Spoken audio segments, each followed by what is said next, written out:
Good morning students. आज हम करेंगे वर्कशीट नंबर 8।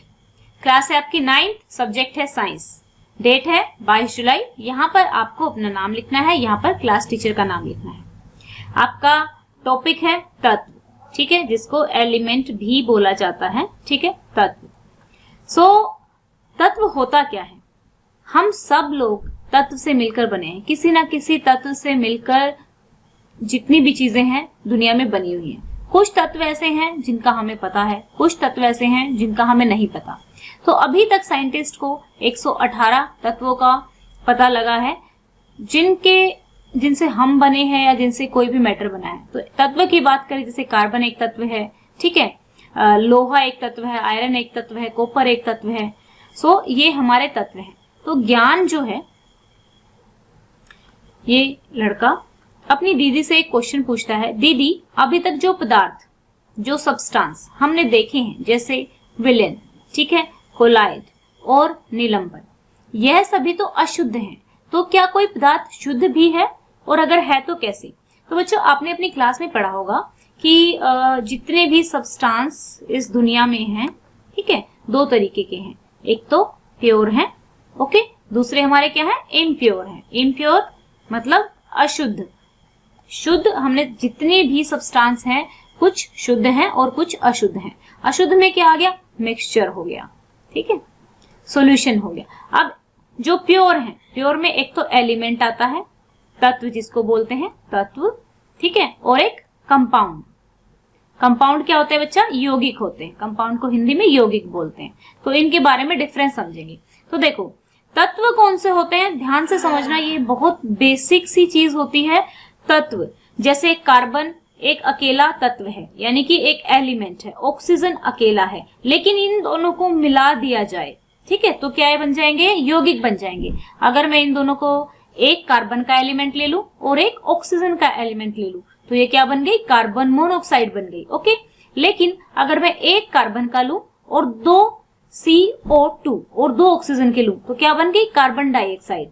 तो ये हमारे क्या है, जब हम फिक्स्ड अमाउंट में एलिमेंट लेते हैं, किसी दो एलिमेंट्स के, उनको मिला देते हैं, उनकी रिएक्शन करा देते हैं, उनकी अभिक्रिया करा देते हैं, तो वो कंपाउंड बन जाते हैं। तो प्योर पदार्थ कौन से होते हैं? प्योर यानी कि शुद्ध पदार्थ कौन से होते हैं?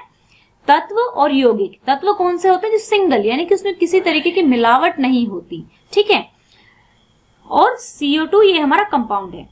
तो यहाँ पे देखते हैं, ये सभी तो अशुद्ध हैं। अभी शुद्ध की बात ये करेंगे। ज्ञान, हमारे पास बहुत सारे ऐसे पदार्थ हैं जिनका उपयोग हम शुद्ध रूप में भी करते हैं। ये दो प्रकार के होते हैं, एक तत्व जैसे कि सोना, चांदी, लोहा, एल्यूमिनियम, ऑक्सीजन, कार्बन, ठीक है, और यौगिक ग्लूकोज और जल, ठीक है। देखो बच्चा, जैसे कि पानी है, ठीक है, वाटर है, दो चीजों से मिलकर बना हुआ है। किससे? H2O, ठीक है। जब हाइड्रोजन के दो एलिमेंट ऑक्सीजन के एक एलिमेंट से मिलेंगे, तभी आपका वाटर बनेगा, ठीक है। तो एक फिक्स्ड प्रोपोर्शन में, यानी कि दो एलिमेंट उसके और एक इसका, तभी वाटर बनेगा। अगर यहाँ पे जैसे मैंने बताया था कि यहाँ से एक ऑक्सीजन घट गई थी, तो क्या बना था? कार्बन मोनोऑक्साइड बन गई थी, ना कि कार्बन डाइऑक्साइड। तो यौगिक में क्या होता है कि जो प्रोपोर्शन होता है वो क्या होता है? फिक्स्ड होता है। एक मिनट, यहाँ पे इन्होंने ग्लूकोज और जल की बात की है। तत्व पदार्थ का वह मूल रूप है जिससे, तत्व क्या है?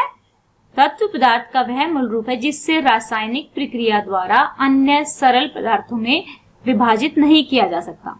तो एक और डेफिनेशन तत्व की क्या है? एक तरह से, फॉर एग्जाम्पल, मैं ये लाइन लेती हूँ, लाइन नहीं, हम कोई आप कोई लकड़ी का टुकड़ा ले लीजिए, ठीक है, आप उसको तोड़ते रहिए, तोड़ते रहिए, तोड़ते रहिए, बहुत सारी रिएक्शन से भी हम उसको तोड़ डालते हैं। एक पॉइंट ऐसा आ जाएगा कि वो बिल्कुल टूटना बंद हो जाएगा, उसके बाद उसको कुछ हो ही नहीं सकता, वो इतना छोटा हो जाएगा कि आपको दिखेगा तक नहीं। तो कह सकते हैं कि तत्व पदार्थ का वह मूल रूप है जिसे रासायनिक प्रक्रिया के द्वारा फर्दर तोड़ा नहीं जा सकता, फर्दर विभाजित नहीं किया जा सकता, और उसको तोड़ा नहीं जा सकता। यानी कि वो सबसे छोटा, मतलब उसको फर्दर किसी दो भागों में, जैसे फॉर एग्जांपल बच्चा CO2 है, ठीक है, इसको मैं किस में तोड़ सकती हूँ? C में और कार्बन में, कार्बन और ऑक्सीजन में तोड़ सकती हूँ मैं। लेकिन क्या मैं कार्बन को तोड़ सकती हूँ? कार्बन को नहीं तोड़ सकती हूँ ना, ठीक है। तो उसको रासायनिक प्रक्रिया से विभाजित नहीं किया जा सकता। सामान्य अन्य धातु अधातु और उपधातुओं में वर्गित किया जाता है। तो यहाँ पे देखो मैंने एक डायग्राम बनाया था कैसे करके। यहाँ पे मैंने बताया था कि जैसे प्योर है यानी कि शुद्ध है, शुद्ध में दो आते हैं, एक तो तत्व और दूसरा यौगिक। तो तत्व में भी फिर क्या कर दिया इन्होंने, तीन बना दिए। तत्व में भी क्या तीन कौन कौन से बनाए, एक धातु, दूसरा अधातु और तीसरा कौन सा बनाया है, उपधातु। ठीक है, तीसरा इन्होंने उपधातु। तो जो शुद्ध सब्सटेंस है, शुद्ध पदार्थ है, उनके दो भागों में, तत्व और यौगिक में, और तत्व भी फिर तीन भागों में आगे बढ़ जाते हैं। जब आप यौगिक आगे पढ़ेंगे 10th क्लास में हो जाओगे तो यौगिक भी आगे बढ़ जाएगा, ये आप 10th क्लास में पढ़ेंगे। इन सभी के गुण धर्मों के आधार पर यानी कि जो इनकी प्रॉपर्टी है ये हमारे लिए अत्यंत उपयोगी है। सबके अपने अलग अलग क्या है पदार्थ है। जैसे देखिए अब यहाँ पे देखिए धातु, धातु की कुछ प्रॉपर्टी है। ये चमकीली होती है, जैसे लोहा है चमकीला होता है, आयरन जो होता है, जो एल्युमिनियम होता है वो भी चमकीला होता है, और ठोस होती है। ठीक है, जैसे आप उसे सॉलिड होती है। ठीक है, सॉलिड होती है, जैसे लोहा है सॉलिड है। ये है ताप तथा विद्युत की सुचालक होती है। ताप मतलब हीट, यानी कि इनके अंदर से हीट गुजर जाती है। फॉर एग्जाम्पल आपने एक लोहे का क्या लिया, एक लोहे का पदार्थ लिया, उसके नीचे आग जला दी, तो ये आग तो नीचे जल रही है लेकिन ये क्यों गर्म हो रहा है। ठीक है, ऊपर वाला छोर भी गर्म हो रहा होगा। ठीक है, दूसरा एग्जाम्पल बताती हूँ। यहाँ पे हम एक मोमबत्ती लेते हैं और मोमबत्ती के यहाँ पे आप क्या करेंगे, एक बड़ी सी रोड ले लीजिए लोहे की। ठीक है, लोहे की रोड का एक सिरा आपने मोमबत्ती के लो पे लगा रखा है, लेकिन आप थोड़ी देर में यहाँ पे आप चम्मच ले लीजिए, अगर आपके पास रोड नहीं है तो क्या होगा, चम्मच का अगले वाला हिस्सा आपने सिर्फ मोमबत्ती की लो पे रखा हुआ है, लेकिन आपका जो पिछले वाला जिसमें आपने हाथ में जिसको पकड़ा हुआ है, ठीक है, वो भी गर्म हो जाएगा। तो वो कैसे गर्म हुआ, क्योंकि हीट कंडक्ट हो गई, हीट यहाँ से चली गई, यानी कि वहां तक कंडक्ट हो गई। कंडक्ट यानी कि बह जाना। यह है ताप और विद्युत की सुचालक होती है, अच्छी कंडक्टर होती है। सुचालक मतलब कंडक्टर, यानी कि इनके अंदर से जो ताप है और बिजली है वो दोनों कंडक्ट हो जाती हैं। जैसे कहते हैं ना कि जो मेटल वाली चीजें होती है उनमें करंट आ जाता है, लेकिन जो काठ है उसमें करंट नहीं आता है। यह तन्य होती हैं। ठीक है, इन्हें तन्य मतलब इनको पीट पीट के इन्हें तार के रूप में खींचा जा सकता है।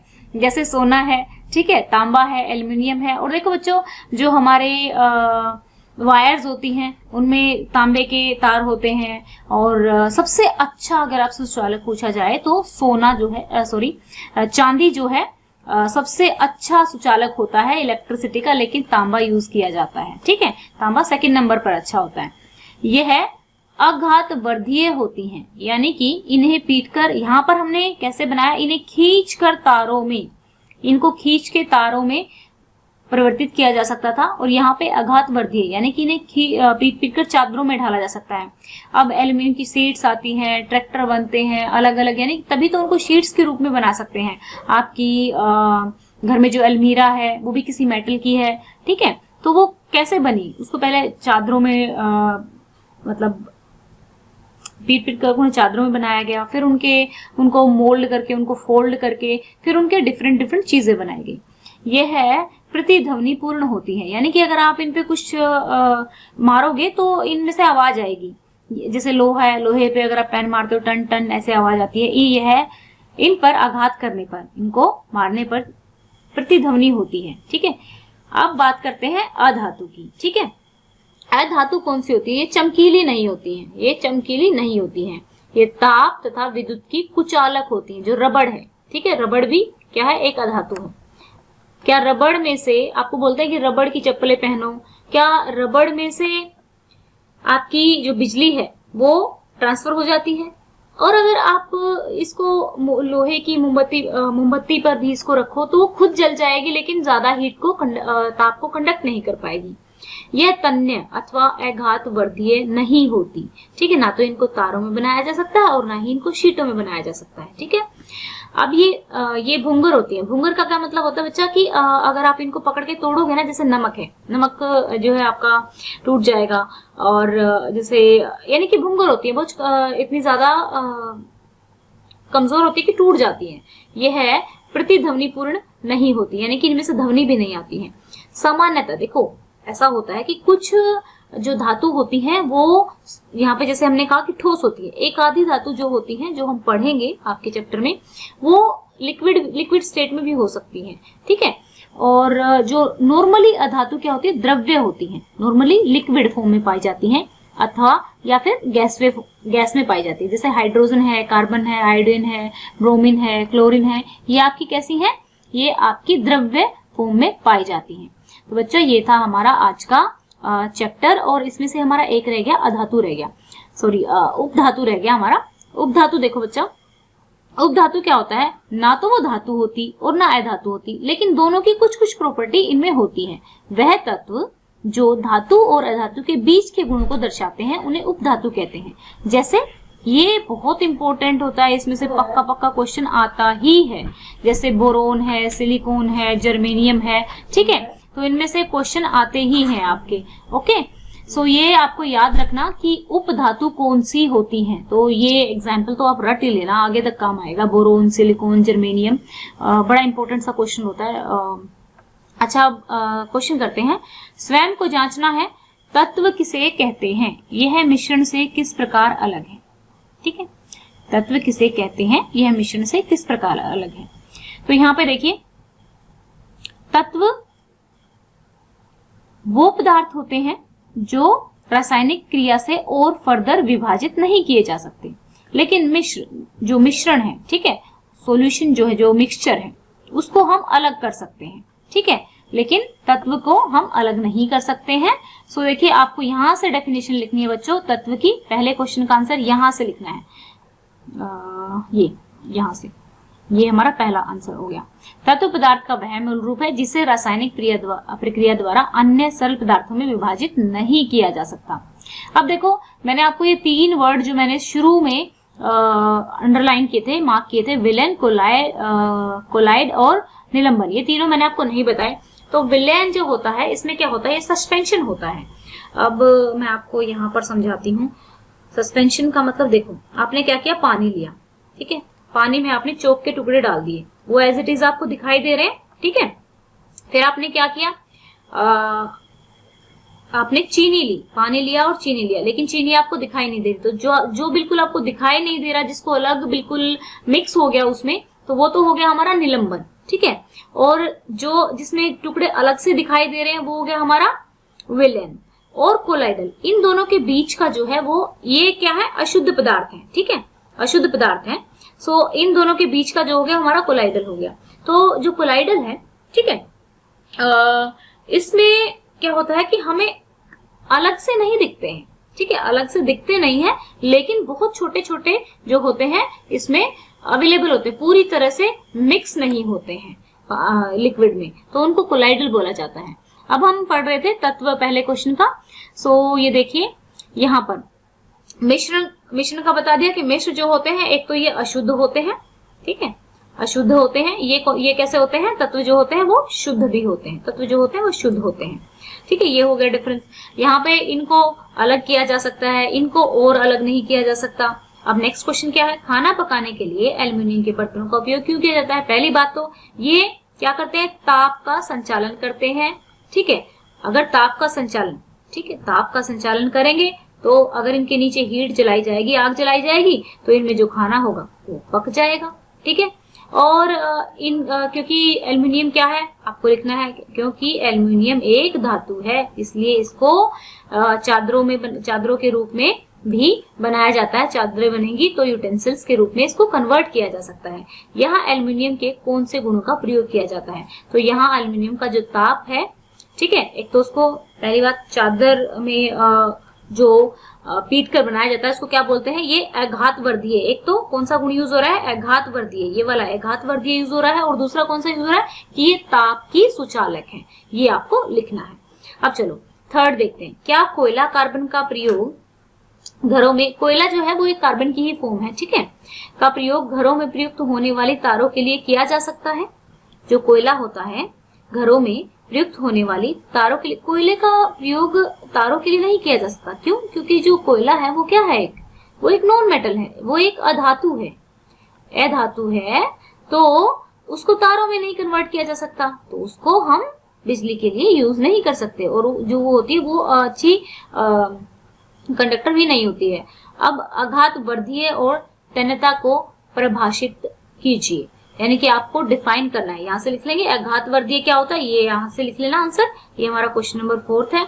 और तन्यता में दोनों लिखने हैं, ठीक है। तन्यता में यहाँ पे देखिए, यानी कि इनको तारों में नहीं, त से तार, ठीक है, ये ऐसे याद रख लेना। ये दोनों पॉइंट लिखने हैं, थर्ड और फोर्थ, ये दोनों ही हमारे फोर्थ के आंसर हैं, ठीक है। दोनों के दोनों आपको लिखने हैं फोर्थ में। तो ये थी हमारी वर्कशीट। अगर फिर भी आपको लगता है कि इसमें से कुछ डाउट है, कोई चीज नहीं समझ में आई है, तो आप कमेंट करके पूछ सकते हैं, आपको जरूर रिप्लाई मिलेगा। और आपके किसी बाकी सब्जेक्ट में आपको प्रॉब्लम आ रही है पढ़ने में, तो भी आप कमेंट करके बता सकते हैं, सो दैट कि हम उस टॉपिक पर आपका वीडियो बनाएं।